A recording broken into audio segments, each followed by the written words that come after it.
ચારિત્ર સૂક્યો એટલે એ લૂંટારો.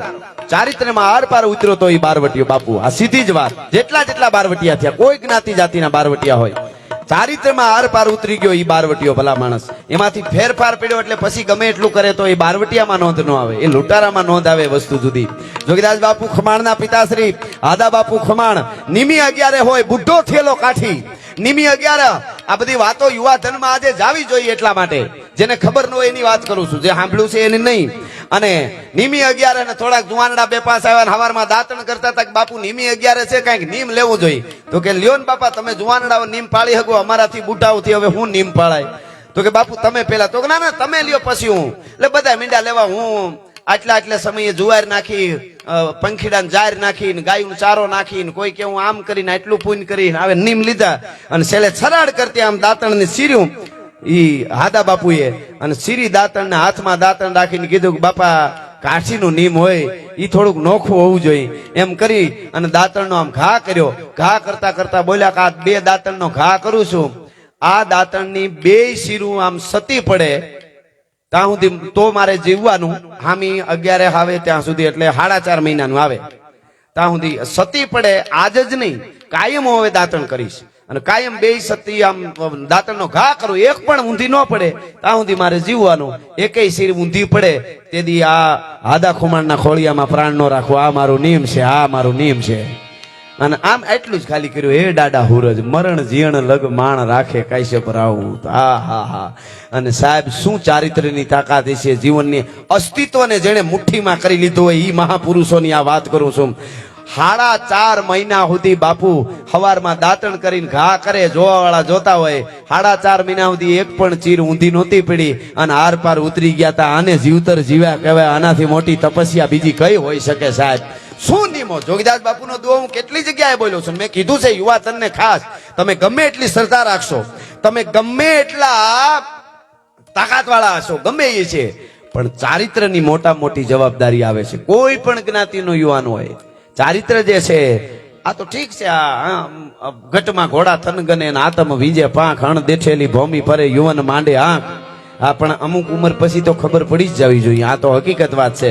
જોગીદાસ બાપુ આવે જુનાગઢની ધરતીમાં, સ્પેશિયલ બોલાવેલા નવાબે કે ભાઈ આવડા બારવટું આવું નામ તો અહીંયા જમવા પધારો. અને તેથી કવિએ દુઓ કીધો, તું ટીંબે જુનાણા તણે ને જેથી ફેહળિયો ફોજે તેથી બીબડિયું બંગલે તને જુએ જોગી દાસિયા. આ એક દુઆમાં 3 કલાક બોલવું હોય તો, ચારિત્ર ઉપર બોલવું હોય બાપુ. હવે તમે વિચાર કરો, જુનાગઢની ધરતીમાં જોગીદાસ બાપુ જાય, જોગીદાસ ખુમાણ જાય, અને નવાબની બીબીઓ છે એ બારીઓ ખોલીને આમ જોતી હતી. તમે એવું માનું છું કે એવો રૂપાળો 999 જુનાગઢના પાદરમાં કોઈ આદમી ન હોય? એથી રૂપાળા હોય. રૂપ હાટું નહોતી જોતી નવાબની બીબીઓ. એ શું કામે જોતી હતી કે જતીનો અવતાર છે, એનું મોઢું જોવાઈ જાય ને એની આંખ જોવાઈ જાય ને તો આપણા પાપ છે એ બળીને ભસ્મ થઈ જાય. દર્શન કરવા હાટું જોતી હતી. તું ટીંબે જુનાણા તણે જેથી ફેહળિયો ફોજે તને બીબડિયું બંગલે જુએ. કેવડી પવિત્ર! એક કાદર બક્ષ બારવટીયો થઈ ગયો અમારે, કાદુ મકરાણી નહીં. બીજો એક આરએસ ના ડુંગરા બાજુ હમણાંની બનેલી વાત છે, 100 વર્ષ પહેલાની. અને અમારો એક શિવા ગામ છે ચારણનું, ત્યાંથી અમારા વડીલ પેલા તો મુસાળા ફેરવતા ગાડામાં, એટલે છોકરા ને બેનું દીકરીઓનું હોય, માં હતા અમારા ચારણ હતા એમના, અને ઈ નીકળેલા રાત પડી ગઈ ડુંગરામાં, આળસના ડુંગરામાં ભૂલા પડી ગયા, આળસના ડુંગરાઓમાં. અને કોકે કીધું કાદર બક્ષની બહુ રાડ છે બારવટિયાની કે. અને એમાં વિચાર થયો કે અરર આ તો બીક હતી ને એવું જ થયું, હવે શું કરવું? એટલે જોવે છે કે ક્યાંક માર્ગ મળી જાય. એમાં એક ભડકી દેખાણી, તાપ જેવું દેખાણું, ક્યાંક કઈક અગ્નિ બળતો હોય દેખાણું. તો કે ન્યા વાહુપ્યો કઈ ગઈ છે ગાડું, ઈ બાજુ જવા દો.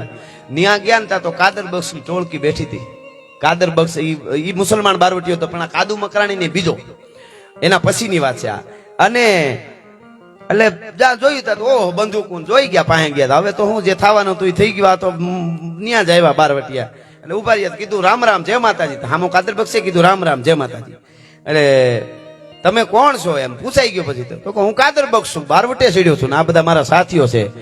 એટલે સ્થિર થઈ ગયા ચારણ કુટુંબ આખું, બાયુ માણા ભેળા, ગાવડિયું બેગ બાંધેલી ગાડાની વાહે કે શું થાય. એટલે કીધું ઓહો હારું તમે કેવા તો કે ગઢવી છે ચારણ. ઓહો આવો, મારો બાપ પગે લાગ્યો. બોલો ચારણ દેવ આવ્યા, હારું પણ મારો બાપ, મારો માણસ હારે મોકલું છું. અહીં ફલાણી પટેલ એક છે, એનું ઘર છે, એ મારો મિત્ર છે, એને ત્યાં જાઓ અને હું ચીઠી લખી દઉં છું એમને ત્યાં તમને જમાડશે, માણસને ભેળો મોકલ્યો કે ત્યાં જમાડજો, રોકજો ને હવારે રજા આપજો. એનો મિત્ર હતો ઓલો પટેલ. આવો આવો કાનાભાઈ આવો. વાહ કાનો. હા, ક્યાંથી ઠેર ગાયનું દૂધ લઈ આવે મારા હાટવો. બેહો બેહો. પણ ઇન્સેટ બિન્સેટ ના આમ ભરવાડ હવે સુધરો મીડિયા. હા જરૂરી છે. હા આવો.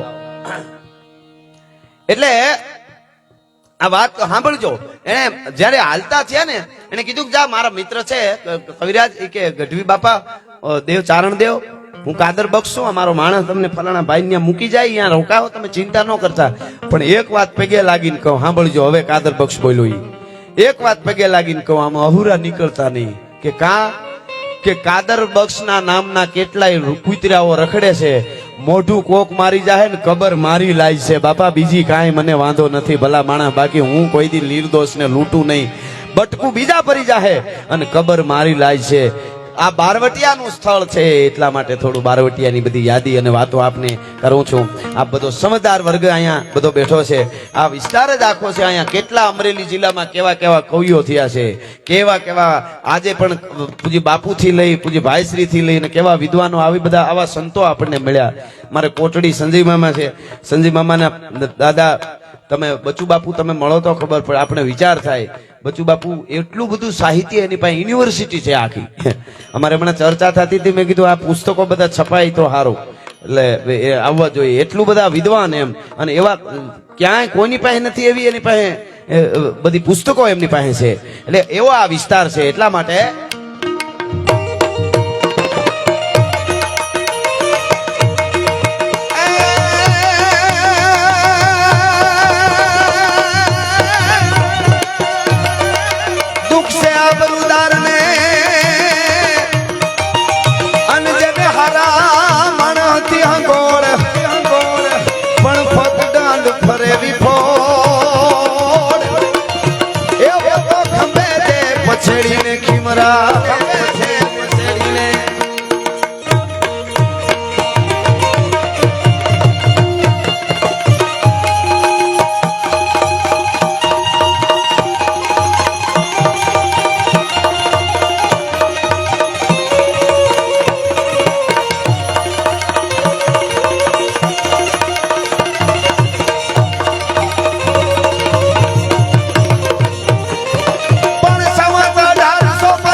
પ્રજાપતિએ પણ કરી બતાવી બાપુ.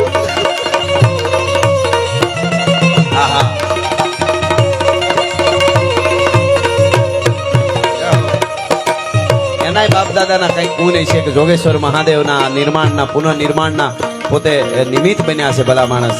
અને આવી અસ્મિતાની સાથે જેમનું નામ જોડાણું કાયમના માટે. જોગા જન્મ નો થાત ઘણ મોલા આદલ ઘરે, તો કાઠી કી કહેવાત હામી વડ હુબા તણી. અને એને જ્યારે સંવત 1875 જદી હાથમાં લગામ લીધી અને તરવાર લીધી ને ખાપણને બાંધ્યું, મોતના ખાપણ બાંધી કાળના જડબાની માથે પાક દઈ અને મારો કહેવાય છે ખુમાણ પંથકનો જોગીદાસ ખુમાણ નામનો બારવટીયો કાળના જડબાની દાઢની માથે પગ દઈ અને જદી નીકળ્યો એની ઘોડલીની માથે, ચાંગી ઘોડલીની માથે સવાર થયો. એ વખતે યુદ્ધમાં ઉતરે ત્યારે એનું વર્ણન કરવું હોય તો કેવો જોગાએ બારવટો કર્યો હોય છે. ગાઢા હુકળ હટીલા જોત પેરડી નિશાન ગાજે ડાક ચડી દૂધ હવે પટુટી ગટા દીઠ ગાને પટુટી જડપ પટુટી ઉપાડે પટોળ બેડા બેડા પતિ નાથ ઘોડા ઉપાડે.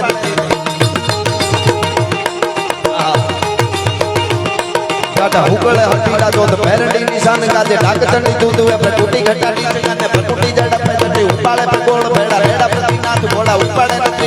વહી પાટ પંપી જાટ હેમરા જાટ માળા અસમાન કપેરા નોદળા એરા બીજળા નરાટ જાટ બીજ ખેડા પાટ પરણે અણી ટેડા પાટ જાણી નજા કે અથાક લડ્યા હે બાત સુણી ધોમ જાળા બોમ